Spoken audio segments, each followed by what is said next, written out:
So being truthful is stress-free and people will be with you. So speaking from my own experience, sir, I was till I was I think 21. I was lying to a lot of people, mostly my relatives, that I'm doing chartered accountancy, and that was quite stressful because I really wanted to be an actor. That profession, it's okay. I'm lying. You should have said that I'm going to be a lawyer. So that lie kind of sheltered my belief, because if I went on speaking the truth to everybody, like my friends and relatives, that I want to be an actor, I was like, how is that possible? You're like from a middle class family. It's very difficult for you. So people start demotivating you. To protect myself, I started lying. Except my parents, they knew I want to be an actor. But other than that, I was lying, and I think it kind of has worked for me till now. So what's your perspective on that? That's a camouflage. Okay. That's a camouflage. In some situations to survive, maybe you will have to wear a camouflage. But if you told them you're an actor, and when they started all kinds of their own advices, there was a whole lot of opportunity for you to act. Yeah. You could have practiced on them. Instead of that, you acted like you're counting numbers. Yeah. That's true. Sir, when you were 25… Don't serve me, I'm not a boss or something. So when you were 25, what were the challenges that you faced? Were you like as confused as like how I was, or I think a lot of people at that age are like, figuring out, because there's so many options, there's so many professions. Back then it was doctor, engineer, lawyer, chartered accountant, but now there are so many things, influencers, bloggers. So how were you when you were 25? Did you know that the purpose of life? Well, when you're 25, why any damn thing is a challenge, I don't understand. Hello? When you become 85, it's a challenge. To get up from your bed, it could be a challenge. 25, what is a challenge? I did not know what's a challenge. And I did not wanted to become any of those things that you said, doctor, engineer, accountant, this one, that one. I did not want to become any of those things. So I had no concerns. So, my father being a very academically very competent and being a physician, he always worried, you're not educating yourself for anything in particular, what will you do? I said, see, if I educate myself for something particular, I'll have to do that particular thing. If I don't educate myself for anything particular, I can do whatever I wish. And that's how I'm living even today, doing whatever is needed around me, I just do it. You don't need qualifications, you just have to have a learning mind, that you don't stop looking at things with wonder, you don't stop looking at things with the necessary attention. The big problem with education is, right from kindergarten, they gave you marks, they gave you rewards for your memory. Nobody gave you any reward for your attention.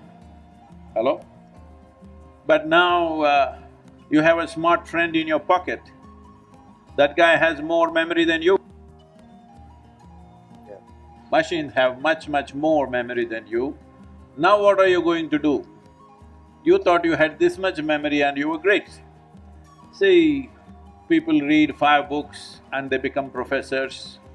Somebody reads 1 book and they become agents of God.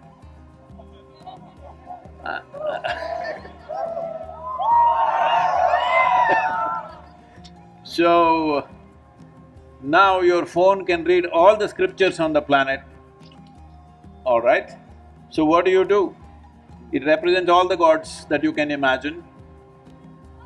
It just knows everything that you do not know. ChatGPT. So I'm saying that once you… and the ChatGPT is even writing poetry on me, because this is very important. in terms of what we do in our life, memory will allow you to survive. It made you look smart in a classroom, but outside in the world, you may be nothing.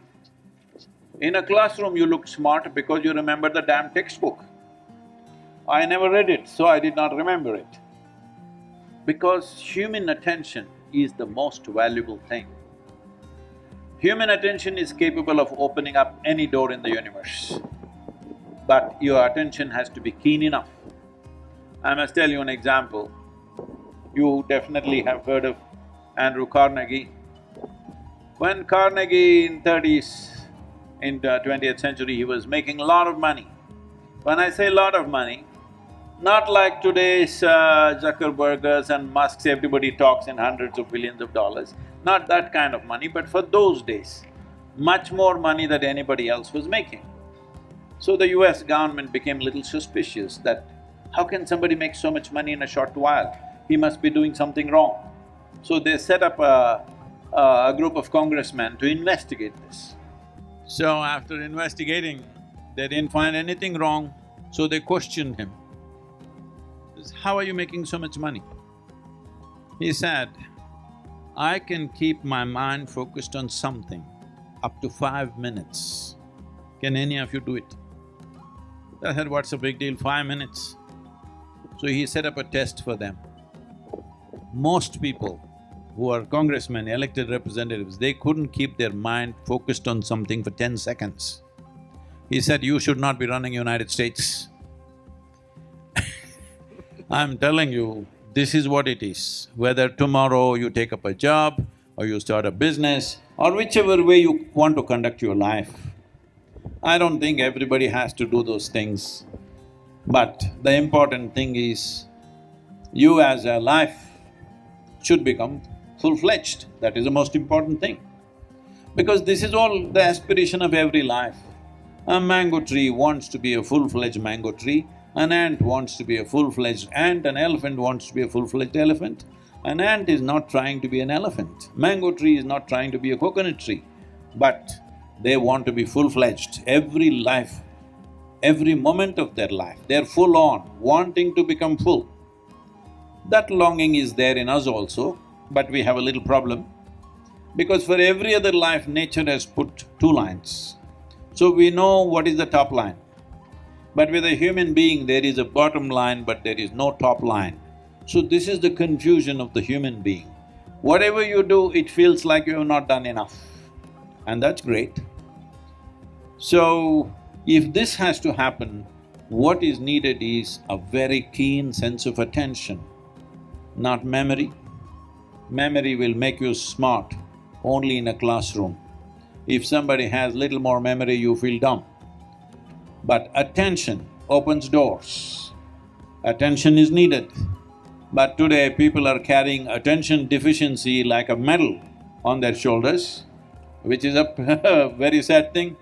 I want all of you youth to do this one thing, that you must do some process, we can help you if you want, that you must learn to pay attention to something, whatever it is. It doesn't matter what you pay attention to. If you pay enough attention to something, life becomes profound.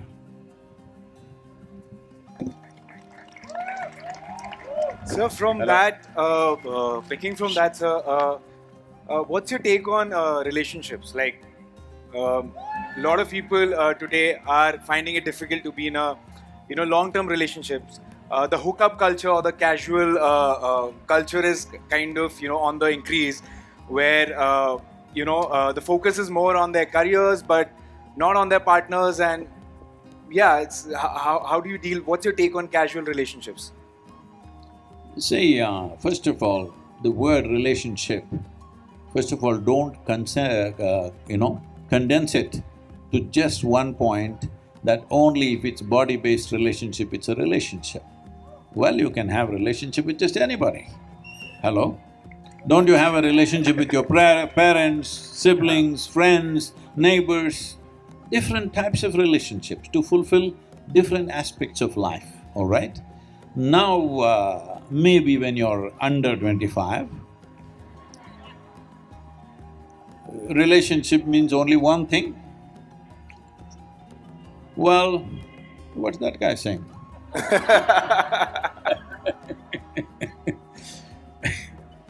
So, if you're talking about body-based relationship, well, you must understand, when you say hook, it is talking about somebody is hooked means somebody is trapped, isn't it? Hook up means one way or the other you're trapped. So whether you want your relationship to be a trap, or you are setting the trap for somebody else, or they are setting the trap for you, both ways it's ugly for human beings to live like that. It's a trap. Hook means a trap, isn't Yeah. it? Yeah. I must tell you, can I tell you a joke about hook, what hook can do? Yeah. This happened. This happened in Ireland. And one day a pirate entered the bar.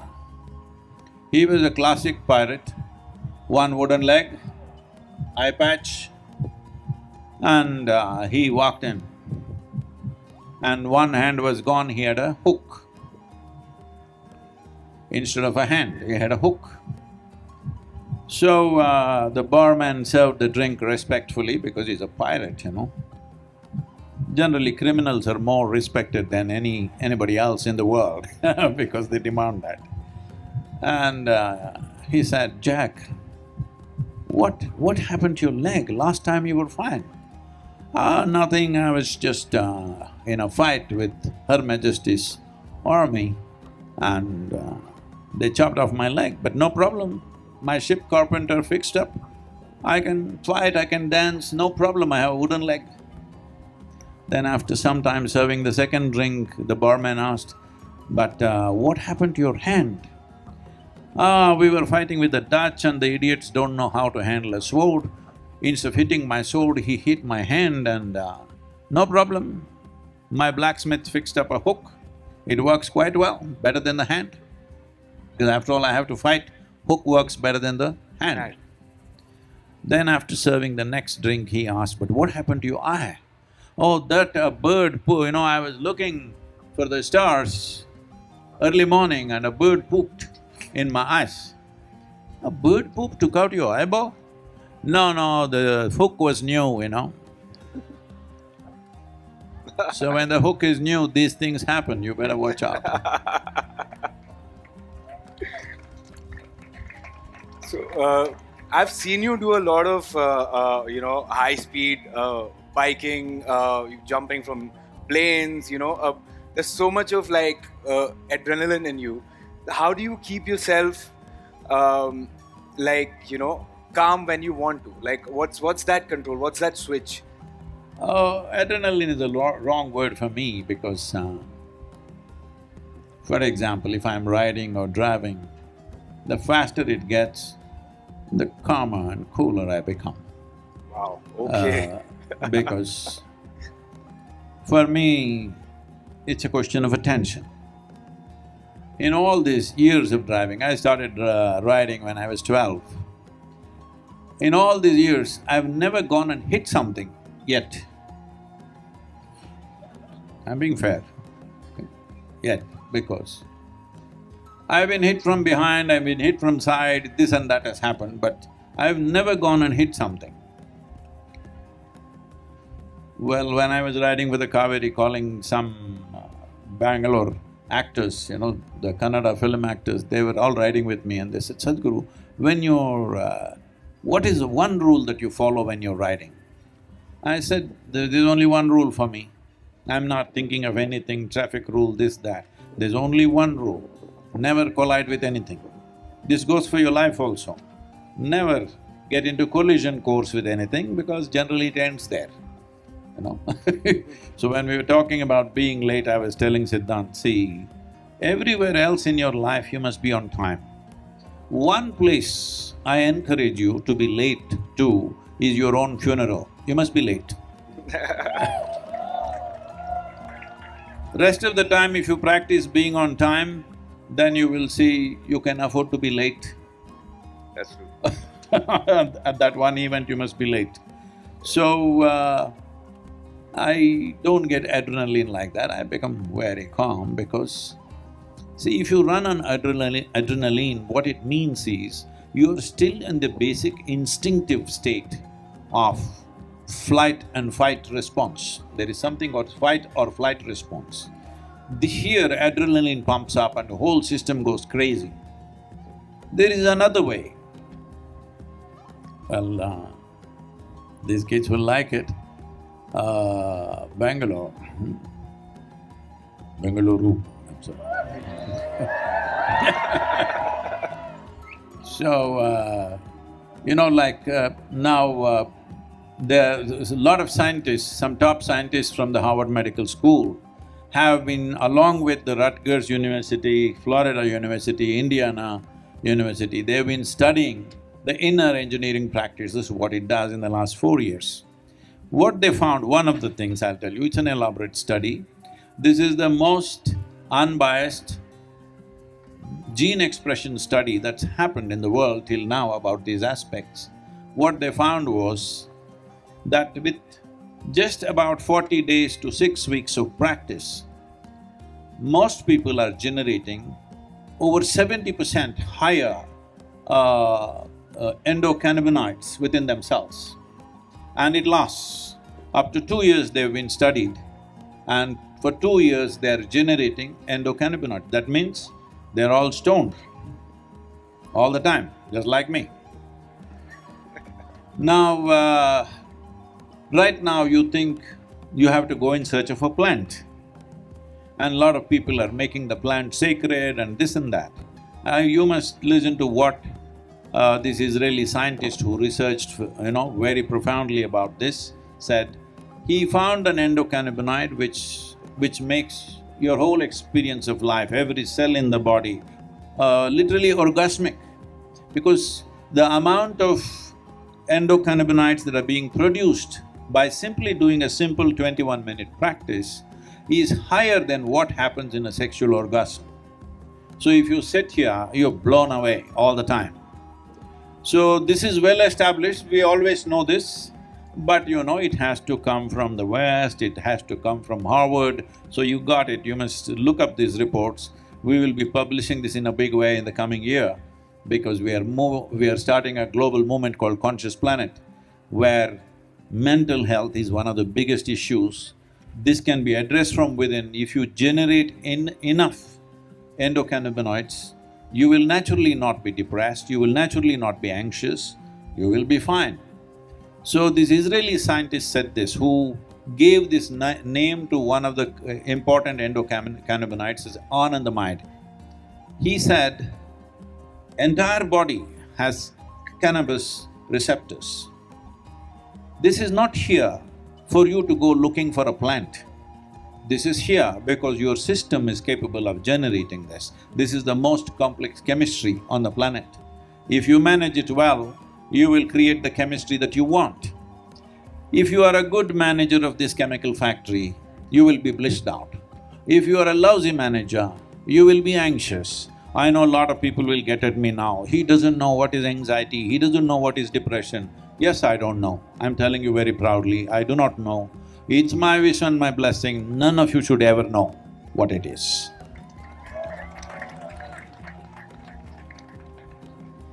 Wow. My question is that most of us get compliments on our outer, how we show ourselves to the people. We get them on a daily basis, especially since we're now living in an age where Instagram and Tinder force us to spend some really quality time and money on ourselves from the outside. But when you ask somebody what is beauty, their answer is always, it comes from within. It is what you are internally. But why? Then their first judgment is always on how they look from outside. My question is, why is external beauty not counted in the definition of ideal beauty? Well, who said it's not counted? It is counted. Isn't it so? Is it not counted? Is it not accounted for? Ask the boys.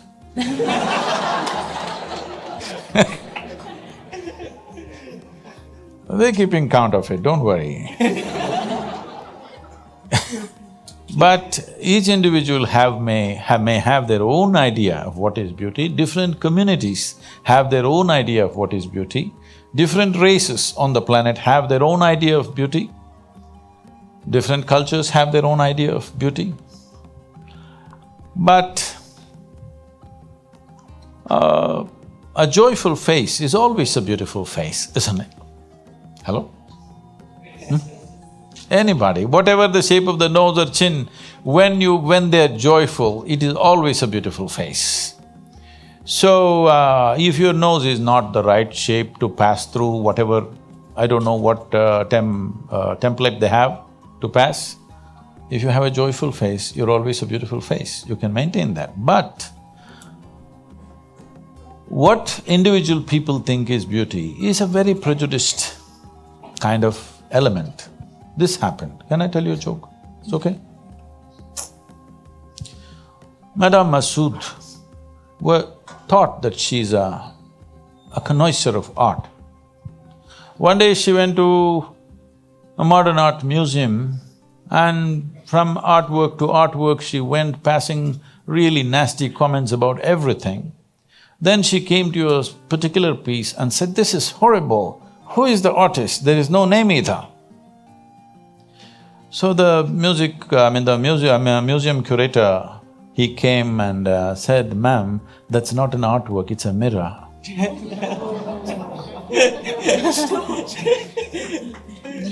So, I'm sure she was appreciating herself when she was conscious, it's her. But when you don't know it's you, suddenly it's ugly. So, what is beautiful, what is ugly is just the way we look at it. At the same time, there is a geometry to everything. What is geometrically congruent always looks more pleasing to us.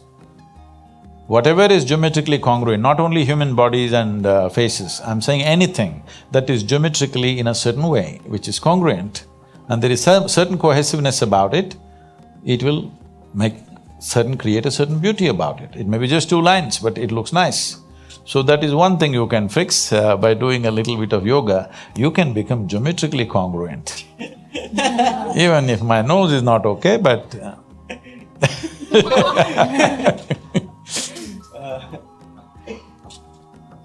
So Sadguru, being very honest, I suffer from anxiety, and I got to know that a lot of people at my age suffer from same. And when I tried to communicate about what I was suffering from, nobody could understand. It was very difficult for me to communicate. So my question is, first of all, why does it happen? And if it does, how do I communicate it in a right way and how can I control it? Oh, I've spoken about this and I've been trolled heavily for this one, but I'll try again. Because, I'm always shooting for trouble. See, we need to understand this. Physical health. Mental health is a sensitive thing. Physical health, unless you have some infection of some kind which comes from outside, which needs to be treated with medicine or treatment, whatever. Rest of the ailments are all coming from within us, isn't it so? Physical health, yes or no?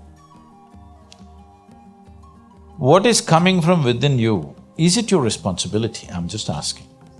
I'm not saying, I'm just asking. Huh? If your body is creating an ailment from within, is it your responsibility? Is it your business to fix it? Is it not true, any number of people who lie down in the bed till noontime like a potato are suffering from many things and they thought others are idiots who get up 5 o'clock in the morning and running or swimming or playing or doing something. They thought they're really enjoying their life, they ate and they slept.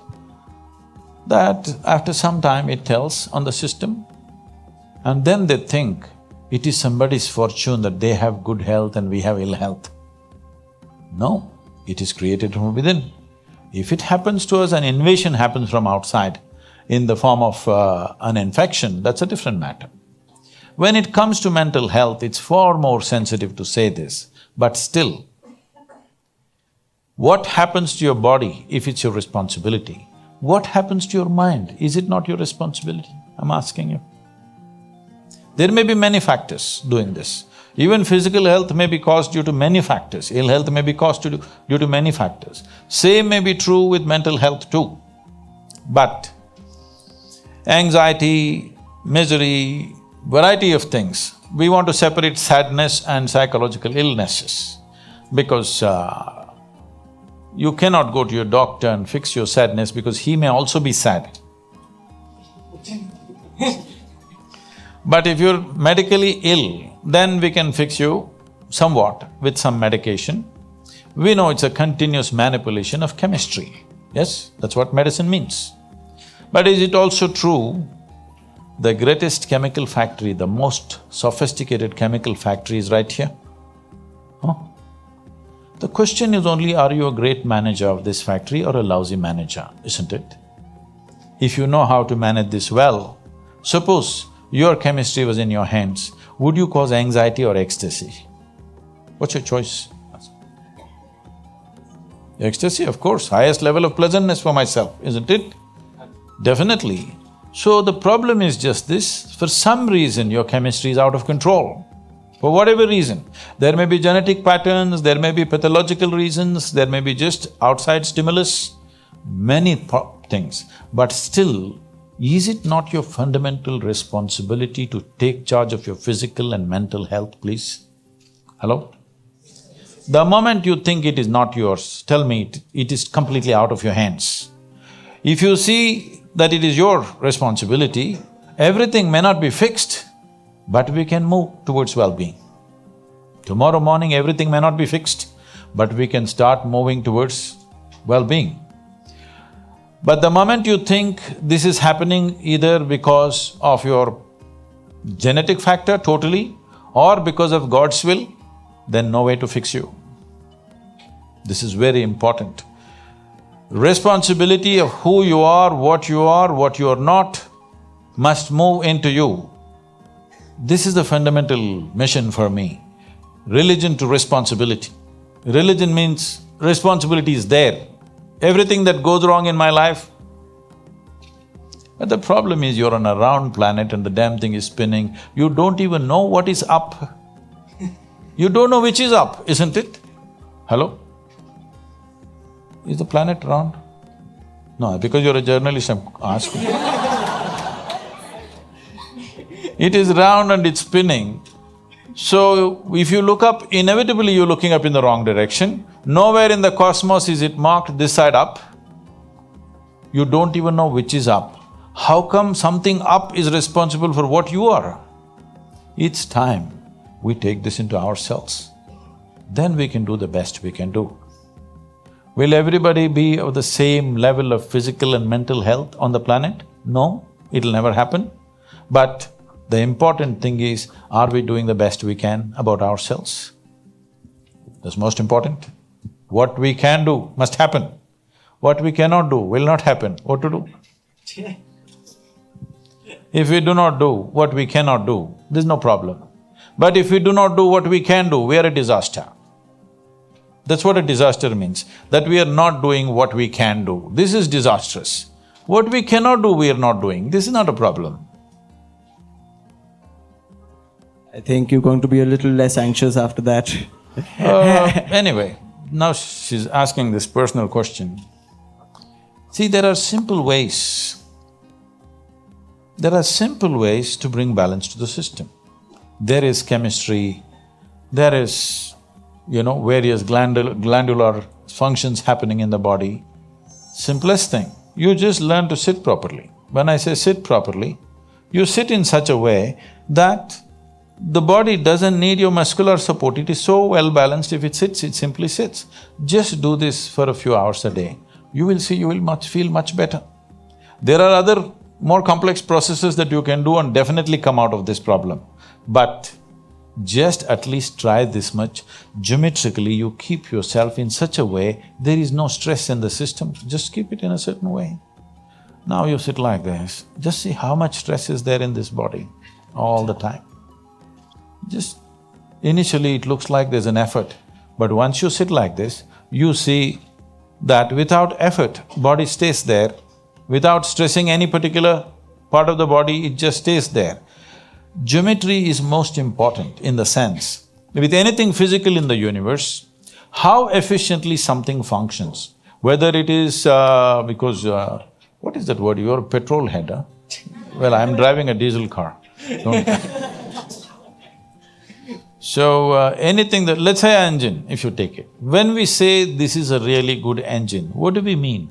It is geometrically well aligned, there's no friction. If you say this building is well designed, what do you mean? It means geometrically it's well structured, isn't it? Similarly with this body and with the entire cosmos, right now the planets are going around the sun, is it handled with a steel cable or something? It's just the geometry. If it goes off its geometrical alliance, it's finished, isn't it? The solar system, it's only because of perfection of geometry it's working.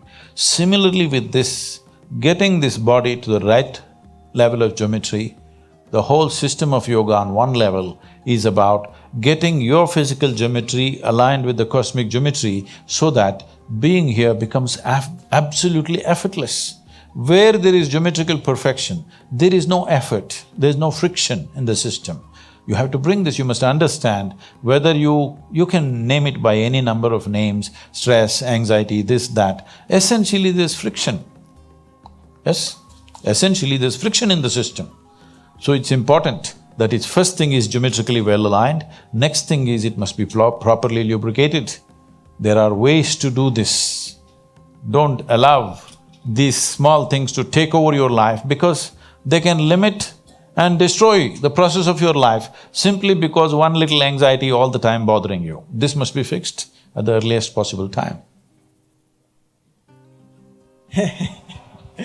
All right, Sadhguru. An epidemic in today's world is PUBG. Do you play PUBG? Oh, I never heard this till the Prime Minister mentioned it 3 days ago, So my friends… I heard that it's some kind of a war game, is it? Yes, it is. Okay. So a lot of my friends would rather play PUBG than have a conversation with me. That speaks a little about myself maybe, but they do. They want to play PUBG more. And with violence being its main premise and the amount of screen time on PUBG, what do you think the impact of PUBG is on today's youth psyche and all its users? Well, how do you think, where is it leading us? Say if somebody played some game just for fun a little while, that's not an issue for me, any kind of game. But I hear, I don't know what's the statistics in India. In United States, they're saying between 18 to 26 years of age, on an average, most people are spending 4.5 to 6 hours on these games. I think we are out to produce a dumb generation. Yes, if you feel heroic by shooting down some animated pictures, at least if you go and fight with somebody, something will improve. But just shooting down animated pictures on a phone screen, is it? Yes. Huh? On the phone or the bigger screen? Phone screen. Phone screen. I don't think that's heroic. It's just stupid. Just playing something for fun is different. You can play for some time, anybody can play any game they want, it's okay. But all your life, somebody is just playing this, somebody is just playing that, I think you're trying to find some substance, a substance that you don't have. You want to be a warrior without having the courage to shed your own blood. War is not about shedding other people's blood, you're willing to shed yours, that's why you are there. Not that you want to, you're willing. That's what makes a war hero so different, because he went there willing to shed his own life. Maybe he came back, but he's willing to shed, not on a phone. Right, so since we're talking about what's in hype these days, I really want to ask you this one political question which has been bothering me. It is of course about the Sabrimala case which has been in the news since the past few months. My question is that, do you think we have gone too ahead with the concept of gender equality that we are stepping over a lot of our own cultural norms and values and mythological beliefs to just prove ourselves? See, there is no such thing as going too far with gender equality. Gender equality means equality. How can you go far? I don't think you can go far with it. Gender equality must be there's no question. But in the name of gender equality, what's your name? Akhil, he wants to enter the ladies' toilet. Gender equality. This is not equality, this is a civilizational issue or an evolutionary issue, if you ask me. No, not him, I'm just…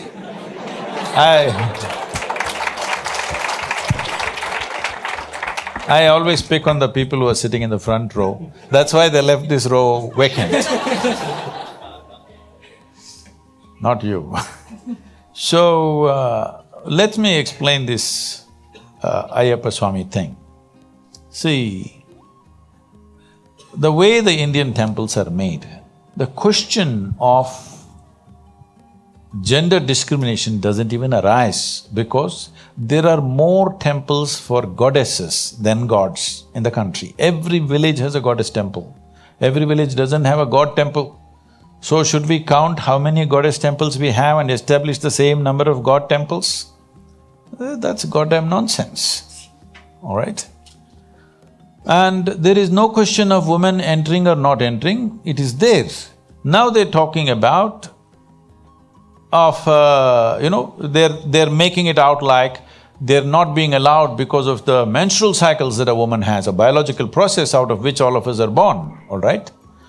So, this is not the case because there are temples established for that purpose. In the sense, there are temples where the menstrual cycle of the Devi is worshipped, you know? Yes. There are temples like this.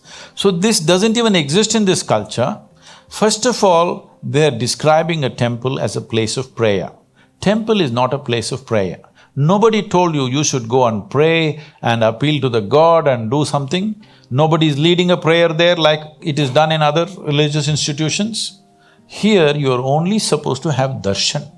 That means you're supposed to just go and see, simply seeing.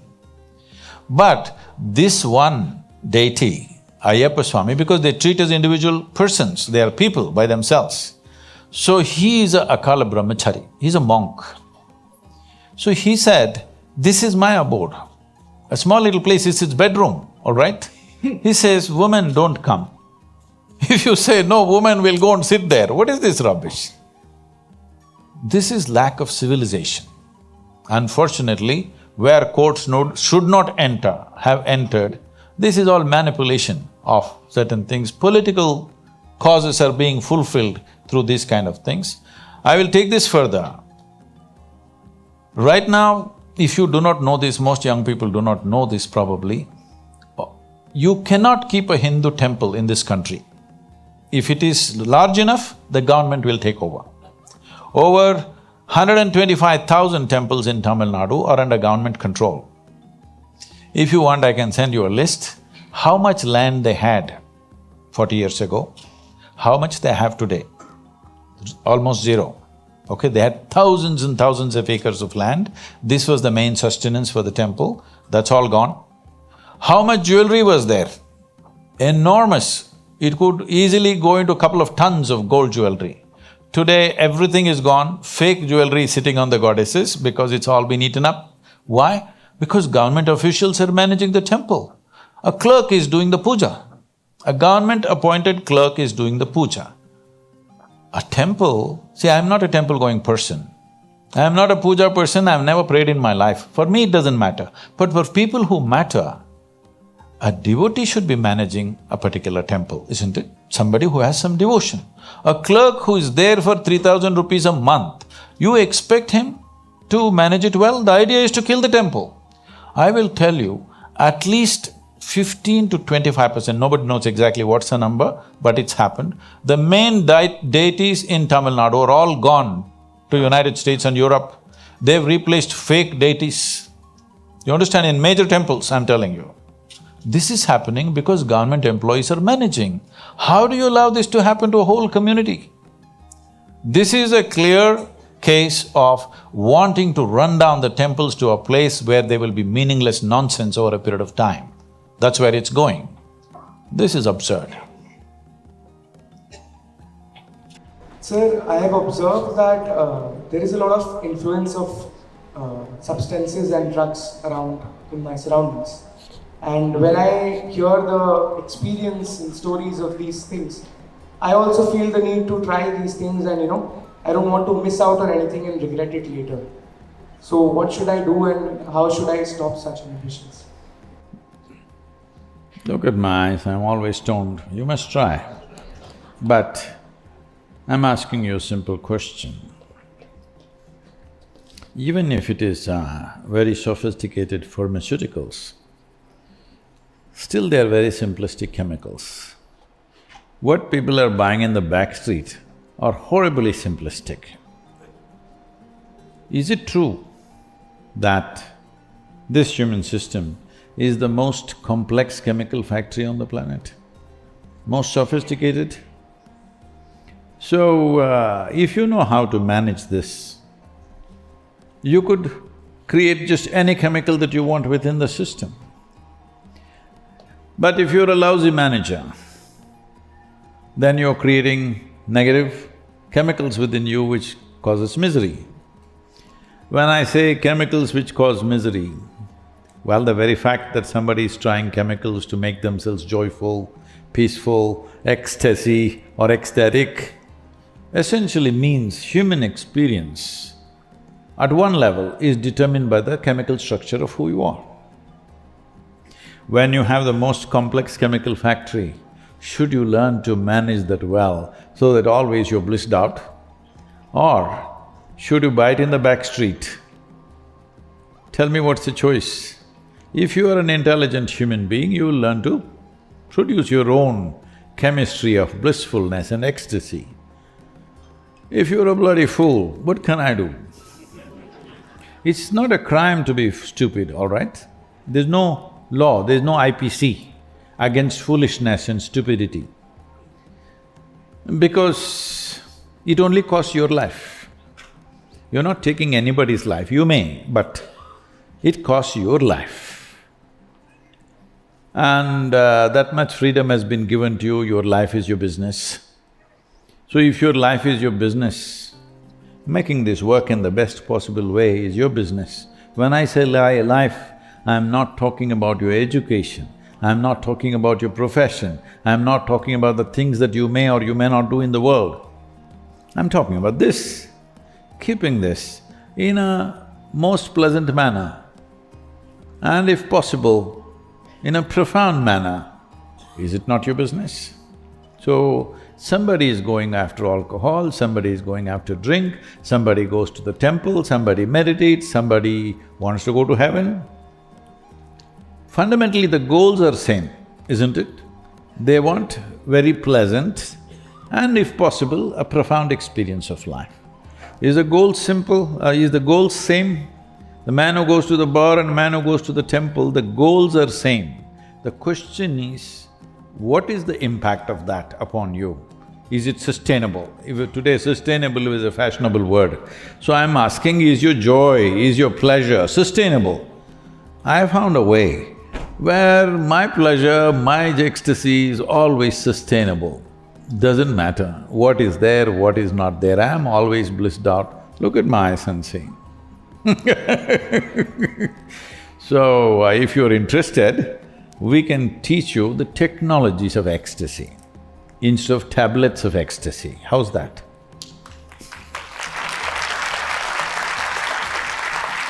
The reason why, well, she's fashion, you're journalism, she's technology, all right?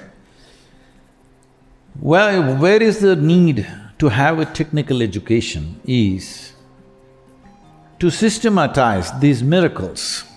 See, one man's engineering is another man's magic. If you don't know how an airplane flies, it's magic, isn't it? If I built the first airplane and said, see, here God has come or I am only God, here it flies, chum, it flew. You don't even have to that much, a light bulb will do. 1,000 years ago, if you had a light bulb which lights up, you could claim your God, his messenger or son or whatever the hell you want. Yes or no? So, this is engineering I'm talking about. What you can cause in spurts by accident, you can engineer it in such a way that it's a sustained process. The idea of engineering is, whatever we did well at one time, we want to sustain that, a sustainable way of doing it.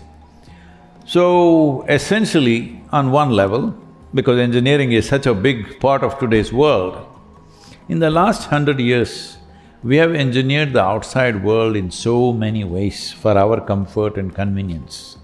Out of this, is it true that today, compared to any other generation ever in the history of humanity, you are the most comfortable generation ever physically, and most amount of conveniences that other people could not even imagine, even a generation ago, yes or no? But can you also claim that you are the most joyful, peaceful, blissful, loving? No, we're mental health issues. So obviously we don't know what the hell we're doing with ourselves, isn't it? See, if you don't know what to eat, if you eat whatever is available on the street, is it true physically you could fall sick? Hello? Hello? Yes. Just about anything that's on the street you eat, possible you'll fall sick, if not in one day, in a few days. You must understand, both your body and mind are built with certain consumption. What you consume physically, if it can make you physically sick, what you consume mentally can also make you mentally sick. So, what are we consuming? How are we consuming? All this matters, isn't it? But there is no understanding about anything. We want to know how the computer works. We don't want to know how this works.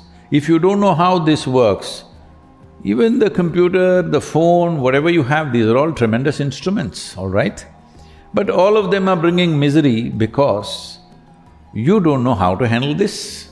When you don't know how to handle this, everything will bring misery or death. You're driving a car, if you don't know how to handle it, you may bring death to yourself or to somebody, isn't it? Or it can take you places. So, this is the whole thing with the world. World is the way it is. Every situation can be made into something beautiful and creative, if only if you know how to handle this one. When I say this one, at least your body and mind, there are deeper aspects to who you are. Leave that alone now. Just on the surface, if you do not know how to handle your thought and emotion, you being miserable, is it an accident? Hello? Is it an accident? It's an obvious situation, isn't it? So, you can experiment if you want. Take these two fingers and poke your eyeballs like this. Why do you laugh? You never had such an experience, right? Maybe it'll be good. No, because you're talking about experimenting with chemicals, maybe this will be good, just take this, poke it like this and see. Maybe your third eye will open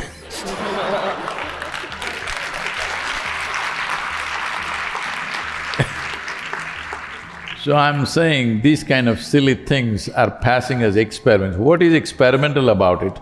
Generations of people have done it and suffered, and you want to experiment once again? It is, you must understand, people who are giving it to you, they are not giving it to you out of their love for you. They are making money out of it, like in no other business, all right? So, you must understand, when you get this stuff, you are not some great experiment. You are a victim of somebody's greed and avarice.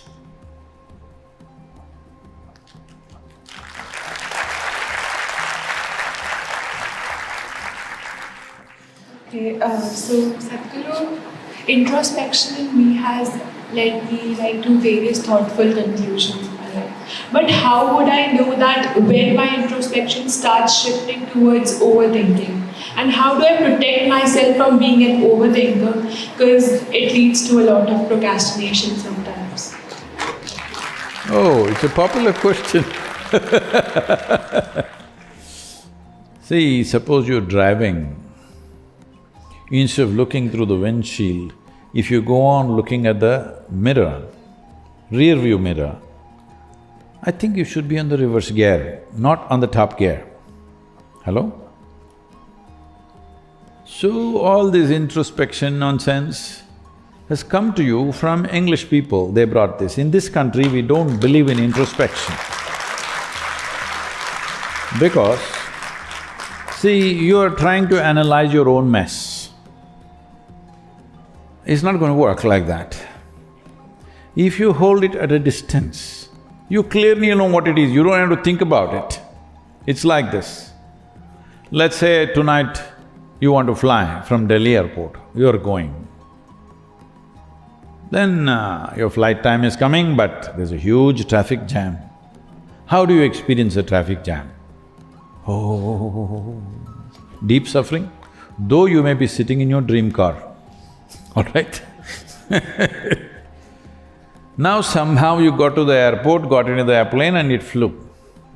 Then you went up, then you looked down, still the traffic jam was on. It looked so beautiful.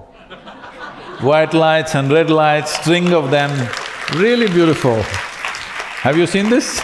Yes. All that happened is little distance, isn't it? Once there's little distance, that's no more a problem. You know how to deal with it.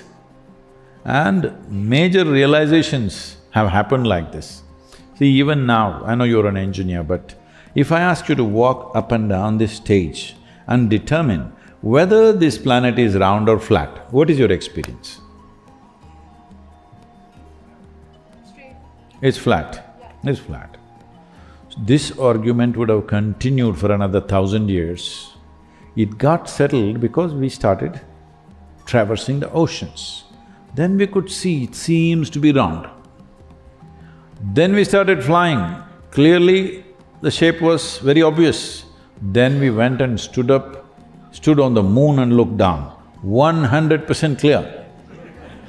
Something so simple, we couldn't see when we are walking on the planet, isn't it? This is the same thing.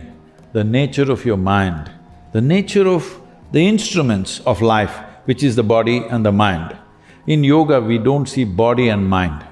There is a physical body and there's a mental body. Because mind means, unfortunately, the European idea of a mind is it's sitting here. No. Essentially, you call something mind because there's a certain volume of intelligence and memory, that's what you're calling as mind, isn't it? Do you remember 5 generations ago, how your great-grandmother looked like? No, but her nose is sitting on your face. Yes or no? 1,000,000 years ago, how your forefathers were, still your epithelial cells remember what was the skin tone. Yes or no? So, every cell in your body carries 1,000,000,000,000 times more memory than your brain can ever process. Yes or no? Now we were talking about most complex chemical factory. If you look at what one molecule of DNA performs in a minute, all the factories on the planet cannot do, all the computers on the planet, supercomputers on the planet cannot do that many functions. That's how it's functioning. So both in terms of intelligence and memory, is it spread right across? Yes or no? At least your neurological system is spread right across, you can see that. So, mind is not in one place. There is a body of mind, there is a body of memory, there is a body of physicality, there is a body of energy. So if you just look at one part of who you are and try to meddle with that constantly, if you don't know how to make the other things function and other things are functioning by accident, it's like somebody is trying to drive with a handbrake on. A lot of people do this. They don't realize, they think press the throttle, it'll go. No, it may catch fire. A car can catch fire if you drive with brakes on. Right now, most people are like this because they've come to a school or a college. Now, a little bit of intellect has been fired up with all kinds of outside information. With this, they're doing all kinds of things and introspection. Who is introspecting whom? These are all Western ideas. which has brought enormous suffering to human beings, enormous. Psychological process is a consequence of the type of data that you have gathered and how you process it, isn't it? If you keep it little aside, it has no impact on you. When you want, you should use it. When you don't want, you must keep it aside. But right now, people think they're thinking all the time. What you're calling as introspection, I'm sorry if anyway, insulting you, I don't intend that, you know that. It is a kind of a mental diarrhea. It's just going on. You're giving it all kinds of names.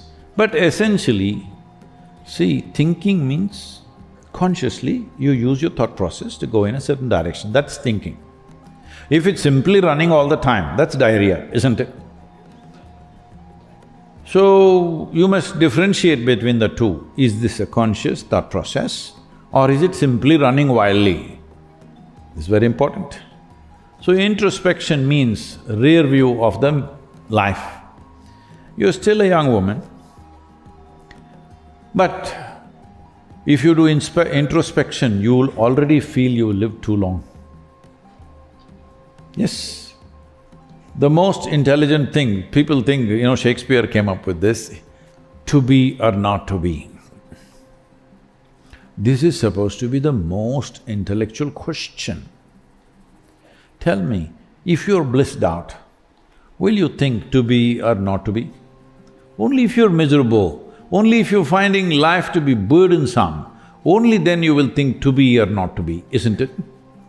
So in many ways, your introspection, whether you're doing it in small proportion or big proportion, it is the basis of mental illness, because you're trying to find solutions in a garbage bin that you have, which you call as your mind. What is there? Only what has come to you through five senses is there, nothing more. If you're looking for something new, let me tell you this, you're a computer engineer now, on the way, right? Already is. Okay. Can your computer function beyond the data that you have fed in? The same is true with your mind. It is a computing process, maybe far more complex than the computers you're operating, but essentially it's a computing process. Without data, it doesn't function. So if you know the data, if you have written the software, you know the data, you know what it can do and what it cannot do, what is there to introspect? So, am I overthinking or introspecting? Both are not needed. You need more clarity of saying things. If you see something, if you can just see it clearly as it is, then there is no need to introspect anything. Once again, I'm reminding you, you're a young woman, but is it okay?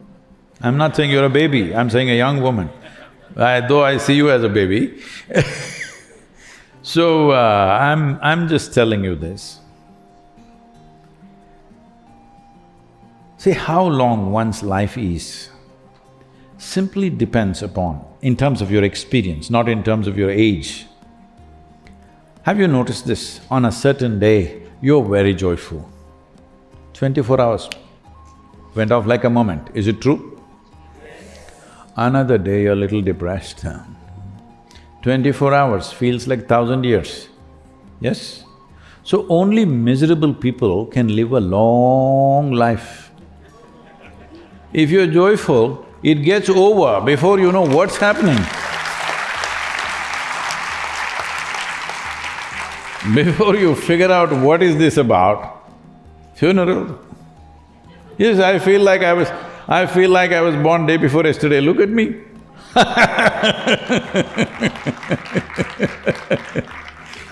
So, the issue is this, we are trying to fix life with introspection, morality, ethics, ideas, philosophies, opinions, role models, this, that.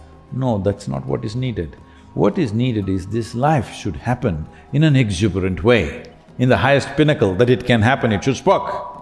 If you spark all the time, physically you will be fine, your genius will spark, everything will happen.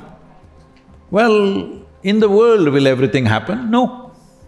World will never happen 100% the way you want it. Because all three of you are young, I'm telling you, and many of them are young, I'm telling you, because a lot of you are in this dream, you will find that ideal person, perfect person in your life, man or woman or whatever. I'm not trying to destroy all the romance, I'm just telling you, you will be deeply disappointed. Because a lot of people are saying they're from Mathura. Krishna, most fantastic man, but his wives were constantly complaining. Not because there's something wrong with him, because in the very nature of existence, nobody in this world will happen just the way you want them, yes or no? So there is one option, this one person, you can make this person happen the way you want. If you do that one thing, where is the need for all this? That's what you need to do. You're an engineer, you must do little engineering, inner engineering, so that this one will work just the way you want. World, we will do our best.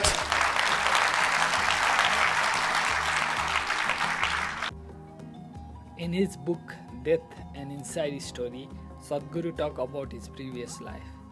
He said, there are any number of lifetimes which are there in my memory, but I don't pay attention to any of that. I have a piece of life in Zambia, for example, but I pay attention only to that which has been spiritually significant in some way. The rest of it is of no consequence. There are many things around me today which are a legacy of my past, but I have carried only those things which are of spiritual significance. Who my mother was, who my father was, who my brothers were, who my sisters were, who my children were, in all those past lives, I can pursue them very easily. But I will not. I have not even paid any attention to them. Only those who were with me in spirit, not in flesh or blood, I nurture them. Those who were with me in flesh and blood, I lead them to the earth, because it is to the earth that they belong. In that sense, I consider only my last 4 lifetimes significant. Vilva. In the early 1600s, there lived a young man in a small village, the present-day city of Raigara, in the central Indian state of Chittagong. His name was Bilva. He was a wise man who lived a wild and intense life. There is a certain tradition in India where some people call the Budu Budukku. Just walk through the street, usually very early in the morning when it is still dark. They wake you up with their drum beats. Intuitively, if they say something, they will tell you. They may say, for example, that death will occur in such and such house in 2 weeks' time, or someone will fall ill somewhere, and so on. Generally, people paid attention to those spontaneous utterances because they were known to come true. If nothing came to them that day, they would simply sing some song in praise of Shiva. After this, they would go and sit in a temple for some time, where people would go and make some offering to them. This was a tradition within the Saiva culture, where this particular tribe of people is also involved in snake charming. Snake and Shiva are deeply connected. Bilva belonged to a tribe like that. Bilva was deeply in love with what he was doing. There was people who lived totally, loving life for what it is. They were not the kind to accumulate anything. They had no sense of money, property or possession. They simply lived, and Shiva was most important aspect of their life. Bilva loved snake. Mind you, snakes are generally poisonous creatures. If you are a kind of who loves poisonous creature, you have to be a different kind of person. To kiss a snake, you must be very courageous. He was a person for whom love meant everything, the rest was secondary. Being alive itself was secondary. That is the kind of person he was. He was someone who could not fit into the social structure and looked upon as rebel. For one of the many rebellious acts he did, not respecting the prevalent caste distinction, he was put to death at a very early age by a cobra's bite while he was tied to a tree. At that time, he could not really call him a spiritual person. He was a devotee of Shiva, but during the last few moments of his life, he watched his breath. There was nothing else he could do, and breath watching just happened. The cobra venom entered his body and his breathing became labored. Death was just a few minutes away. During this time, he watched his breath. It was more of a consequence than a conscious awareness.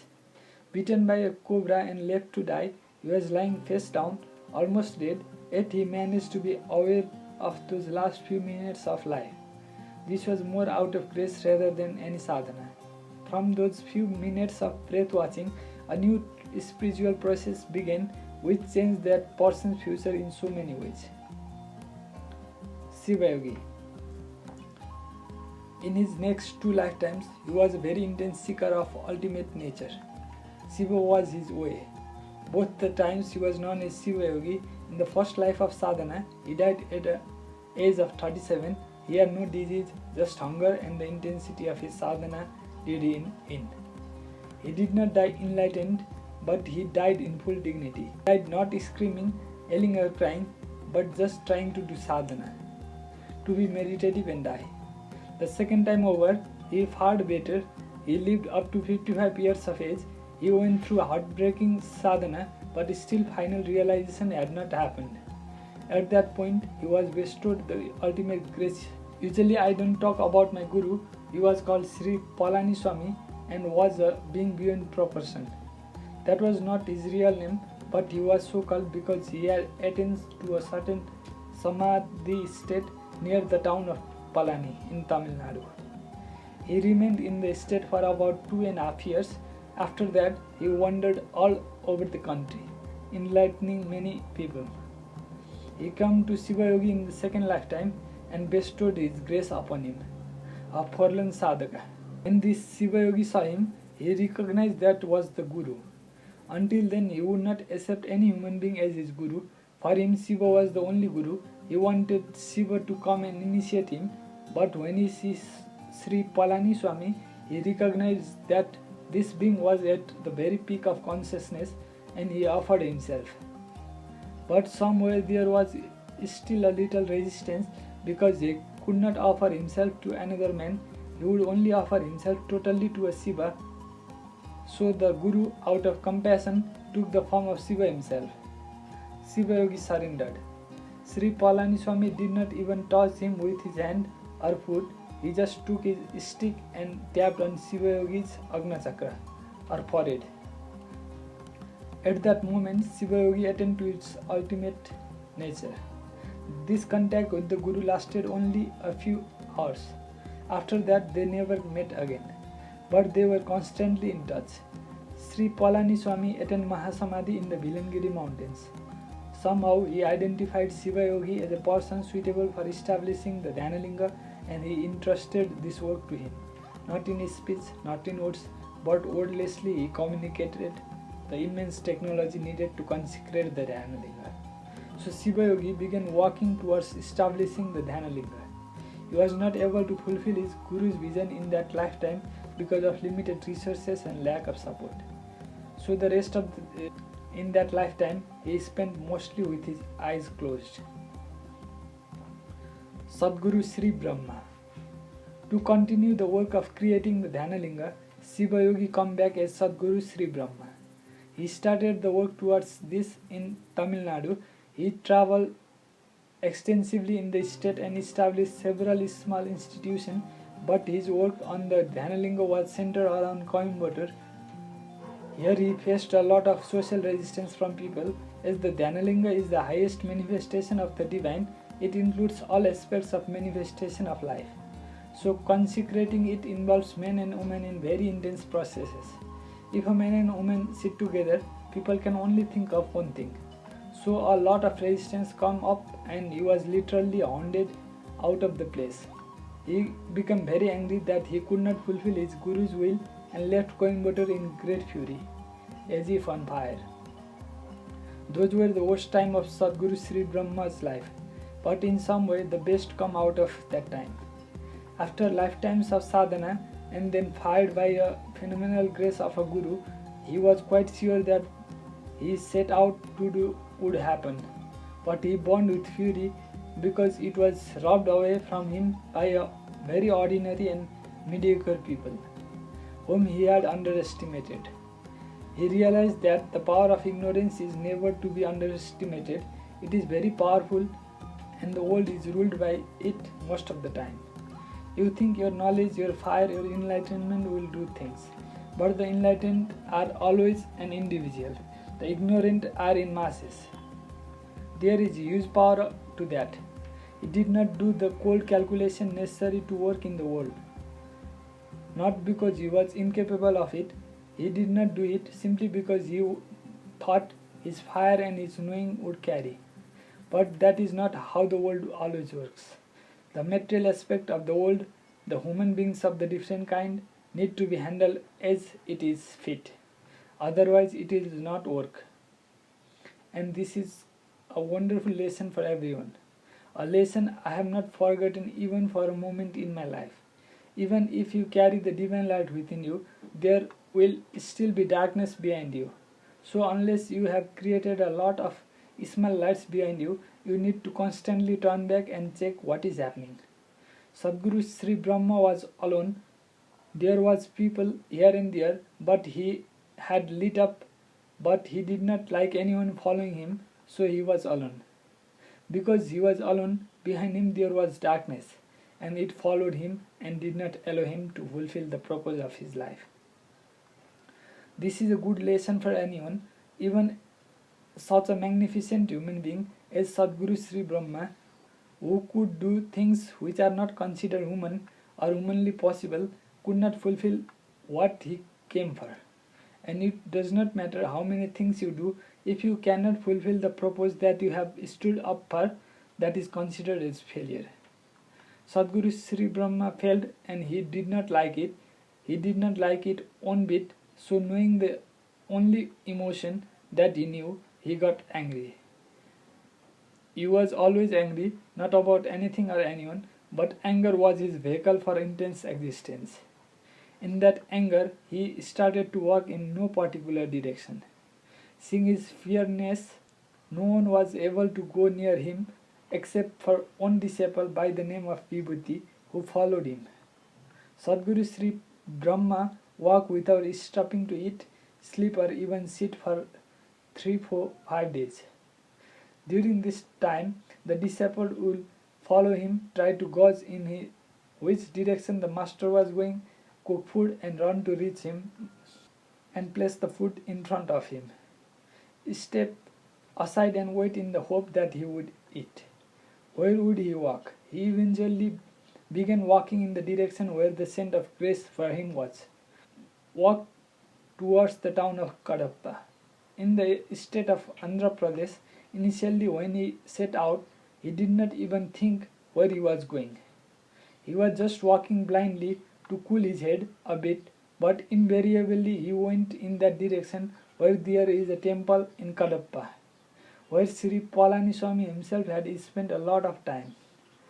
Probably it was reconsecrated by him. So Sadguru Sri Brahma went in that direction. When he finally reached the temple in Kadapa, his anger had still not subsided. Even after 4 or 5 months, he was still angry. No one could go near Sri Brahma and his disciple. It is not that they did anything or harmed anyone, but they were so fierce, fiercer than wild animal. Even if they were only sitting, no one wanted to go near them. Within a few days, all the priests of the temple left, as they could not stay there because of intensity of that being. Sadguru Sri Brahma knew that he did not have much time. He knew that because of certain karmic limitation, he would have to leave his body within the next 2 years. When his head got a little cooler and when he was able to put down the shame and resentment of failure a little bit, he settled down to make some very cold calculation. From being a fiery, exuberant, don't care a devil kind of yogi, he came down to being a cold calculation, a highly pragmatic, controlled fire. He sat down with his disciple and plotted how to make the Dhanalinga happen in the next life. Many things were decided there.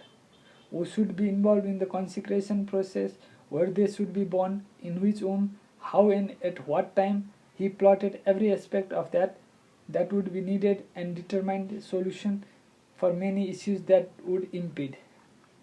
Sadguru Sri Brahma even decided what kind of person he would be born as, how his physical body and state of mind should be. Everything was created right there. The fundamental blueprint for that Dhyanalinga was made in that Kadapa temple. Sadguru Sri Brahma then come back to Coimbatore for the last time. He was heading up to Bilangiri mountains, which was considered his Guru's Samadhi. There were many people gathered at the foothills that day. To them, he declared, "This one will be back." Now Sadguru Sri Brahma was supercharged with failure, and having been unable to fulfill his Guru's will, he executed an extremely rare feat of exiting through the 7 chakras all at once. He was one of the very few masters who had mastery over all the 7 chakras and was referred to as Chakraswara. He was only 42 years old at that time. He did these phenomenally rare things as a preparation for the consecration of the Dhyanalinga. Though he knew his failure was that of mismanagement of social situations, he was ascertaining for himself that it was not a lapse of his own ability. Exiting the body through all the 7 chakras meant that person had complete mastery over all the 114 chakras. It is because of that mastery that now we can have people blowing up everywhere and intense experience like explosions. He chose the peak of Bilangiri mountains for the incredible feat, as his Guru Samadhi was these mountains. It was in the lap of his masters, thus he assured himself that the next time around there would be no failure or mishap. Even today, this place where he attained Samadhi and said his body exists, it is very vibrant, it pulsates with energy. People who go there can feel it and experience it. The quality of this place at the top of the 7th hill, just at the edge of the mountain, where chilly, wild winds blow constantly, says everything about this man. This is where he felt most comfortable because it is a very powerful spot. If you are a meditator, you are a little sensitive. When you go there, you will go crazy. It is like that because he left them with certain purpose. He has a certain purpose to fulfill, so he left in particular way. It is not just about liberation and dissolution. He used his energy and even his death for the future establishment of or manifestation of how he wanted to be. Before Sadguru Sri Brahma shed the body, he made one more futile attempt to achieve the work he had started. A certain yogi in central India had left his body at the age of 26. He was Bala Yogi who had attained self-realization at the age of 11. This yogi spent about 3.5 years in Samadhi. When he came out, he was eager to share his experience. But he only found 5 or 6 disciples to impart it to. Even they were not sincere enough, so he got angry and he left his body. Sadguru Sri Brahma immediately took hold to this Bala Yogi body and tried to fulfill his purpose through it. He did this because he had no patience to be born again and go through the process of life all over again. For a few months, Sadguru Sri Brahma was in 2 different physical bodies at the same time. In this attempt to create the Dhyanalinga, he gathered a few disciples around him and tried working with them with tremendous intensity. Because the time spent available was very limited, when people did not meet his expectation, he chose to shelve the effort and depart with the declaration, "This one will be back again."